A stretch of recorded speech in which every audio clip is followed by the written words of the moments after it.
Dear learners, I, Mr. Vishal Vilas Shah, Assistant Professor, Krishna Institute of Pharmacy, Karad, welcome you all to this session, Introduction to the Spectroscopy. Now, after this session, learners will be able to explain what is electromagnetic radiation, explain what is spectroscopy, different types of spectroscopy, identify various ranges that are involved in the electromagnetic spectrum, means which are the different types of the different radiations that are occurring on the electromagnetic spectrum. Now first we will discuss what is electromagnetic radiation. Electromagnetic radiation is a type of energy that is transmitted through space at enormous velocities. So it is nothing but the one type of energy and which transmitted at a different space through the at different velocities. Now one of the important property of electromagnetic radiation is it does not require any supporting medium for traveling. In fact, it passes more readily through the vacuum, because we know the example of sound, because sound requires a supporting medium as a air for traveling. In the vacuum, sound does not travel. So this is the opposite property of electromagnetic radiation is there as compared to the sound, because electromagnetic radiation does not require any supporting medium, or in fact the speed of the electromagnetic radiation in vacuum is more as compared to the supporting medium like air. So this is the special property that is possessed by electromagnetic radiation. Now here I request you to pause this video and take your notebook and write down the answer for this question. Write down simple example of electromagnetic radiation. Now you may have seen the different electromagnetic radiation. Just you have to write down the example of one electromagnetic radiation. Now I hope you have finished. So now play this video. Now what was the question? Write down various examples of electromagnetic radiation. Now very simple example of electromagnetic radiation is light. Now we know that the light, whatever normally we can see, it is nothing but the energy. So this is the simplest form of the electromagnetic radiation, which passes through vacuum, which passes through any supporting medium with the different velocity, different speed. Now another property of electromagnetic radiation is electromagnetic radiations are having a dual nature. That is, both they are having the particle characteristic as well as the wave characteristic, and due to these particle characteristic as well as the wave characteristic, they are associated with the both electric field as well as the magnetic field. Now how they behave in electric field and magnetic field, that we can see with the help of this electromagnetic spectra. Now here this is the simple electromagnetic spectra that I have shown over here. Now here you can see, as we know, electromagnetic radiation, they are oscillating in this way, in this direction. The propagation of this particular wave is in this direction. Now here this is known as the electric field oscillation. So when this electromagnetic spectra passes through the electric field, that particular wave will oscillate in this direction. And when same electromagnetic radiation when passes through the magnetic field, that will oscillate in this particular direction. So both the fields, magnetic field and the electric field, means propagation of the wave through electric field as well as the magnetic field is in perpendicular direction. As you see over here, this electric field in this direction, while this magnetic field is exactly perpendicular to that particular propagation of the wave. So the wavelength means what? The difference or a distance between two maxima. Now here you can see, if the propagation of wave is starting at this point, it goes to the maximum point, again on the positive side, again it comes back down, again it goes to the maximum point at the negative side of that particular x-axis. So this is known as the maxima. This point is known as the maxima. This is also known as the maxima. So distance between two maximum points is known as the wavelength. So it is denoted by the lambda. We will see later on what is the meaning of wavelength and what are the different properties. Also this component is known as the electric component, while this particular component is known as the magnetic component. So this is the normal representation of the electromagnetic radiation. So both depending upon the which field that we are applying, this wavelength or the wave will be oscillating in a different direction. Now we will see different definitions that are associated with this electromagnetic radiation. Now first definition is wavelength. It is the distance between two successive maxima on any wave. Here we can also consider the two minima also, because the distance between two maxima and two minima is same. This wavelength is denoted by Greek letter lambda. Then there are various units that are used to represent the wavelength. A normal unit or a commonly used units are micrometer, centimeter, meter, angstrom. So here we will see how these units are interconverted into each other. Here you can see this is the 1 micrometer.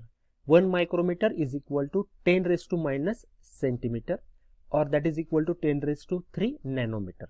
So 1 micrometer is equal to 1000 nanometer or 10 raised to minus 6 meter. Similarly, we can convert 1 nanometer. 1 nanometer is equal to 10 raised to minus 6 micrometer, 10 raised to minus 7 centimeter or 10 raised to minus 9 meter, which is also considered as a 10 angstrom. So normally we are going to see a nanometer and angstrom as a different units which are commonly used to represent the wavelength.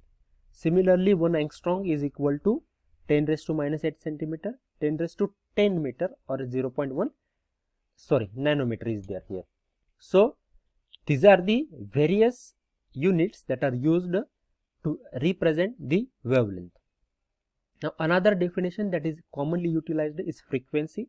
The number of complete wavelength units passing through a given point in a unit time is called as the frequency of radiation. It is denoted by the Greek letter nu. So frequency is nothing but the number of complete wavelength units. Complete wavelength units means what? We have seen the distance between two maxima is known as the wavelength. So from starting point, after the propagation, wavelength should pass a complete through that unit point is known as the frequency of radiation. So normal unit that is used to represent the frequency is cycles per second, which is also known as the hertz. So means how many cycles of wavelength are passing through a point is known as the frequency. Now another definition that is utilized is wave number, because it is very difficult to remember the wave frequency. So due to which what happens, the frequency numbers are very high, and for this purpose a new unit is utilized which is known as the wave number. Wave number is nothing but the number of waves per centimeter in a vacuum, and it is denoted by the nu bar. So here it is nothing but the reciprocal of the frequency, because sometimes what happens, frequency may be in the range of 10 raised to 10, 10 raised to 8, 10 raised to 15. So it is quite difficult to remember that particular number. So if we take the reciprocal, we will get the certain numbers which can be easily remembered. And for that purpose, for simplification, frequency is converted into the wave number. And wave number is nothing but the reciprocal of the your frequency, that is the number of waves that are passing per centimeter in the vacuum. So these are the various commonly used definitions that we are going to see in these different spectroscopy techniques. After this, we will see how the energy of the electromagnetic radiation is calculated. Now the energy of electromagnetic radiation can be given by the following equation: E is equal to h nu, where E is the energy of radiation, h is Planck's constant. This is the constant that is utilized and nu is the frequency of the radiation. Also we can express similar equation in the form of the lambda, that is the wavelength. So frequency already we have seen. We know that the frequency is nothing but the frequency, that is nu is equal to c upon lambda, where c is the velocity of light in vacuum and lambda is the wavelength. Now already we have seen this equation, that is the E is equal to h nu. Now we know here the value of this nu is equal to c upon lambda. So we can place this c upon lambda instead of this nu, so that we will get the equation E is equal to hc upon lambda. Means energy can be calculated if we know either frequency or the wavelength. And this h and c, these are the constant. H is nothing but the Planck's constant and c is the velocity of light in vacuum. So these are the constant. So by using this we can calculate the energy of electromagnetic radiation. Now another important thing that we should study, this electromagnetic spectrum. Now depending upon the different wavelengths and the frequency, the electromagnetic spectrum is having different rays. Now a normal electromagnetic spectrum or electromagnetic radiation that we know is visible light. So whatever the light you are going to see, whatever the colors that you are going to see, why you are going to differentiate between the red color, violet color? Because it is due to the different radiations that are emitted from that object, and they are having a different wavelength, different frequency, and due to which this difference in the wavelength we are going to see the different colors. So only we can see the electromagnetic radiations that are present in the visible region. Apart from that, whatever the different radiations that are present on the electromagnetic spectrum, our normal human eye cannot see these radiation. Now first we will start with the rays which are having the shorter wavelength. Now if you see, this is your wave that is propagating. Now here you can see these are the two maxima which are having the short distance, while here you can see these maximas are having a long distance. So here you can say these whatever the radiations are there, they are having the shorter wavelength, while these radiations are having the longer wavelength. So here you can take example, gamma rays are considered as the very short wavelength.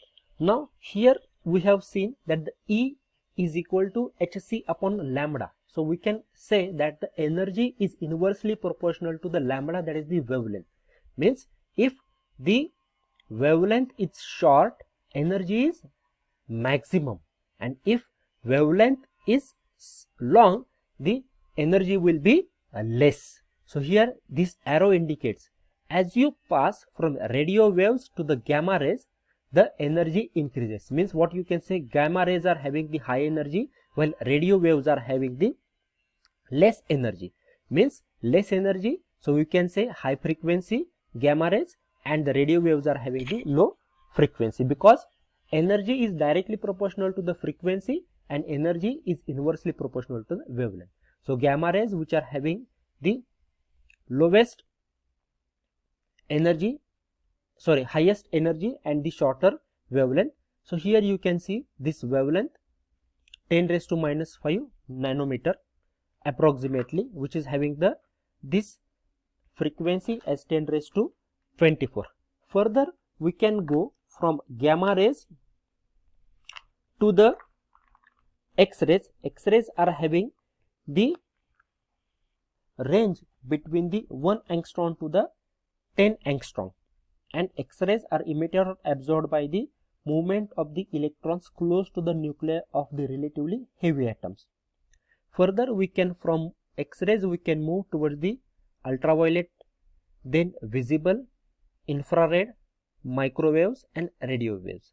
One by one we are going to see what is the range of this ultraviolet radiation, then infrared radiation. Ultraviolet radiations are having the range of 200 to 400 nanometers, while visible range is having the 400 to 800 nanometers. So this is about the electromagnetic spectrum. In next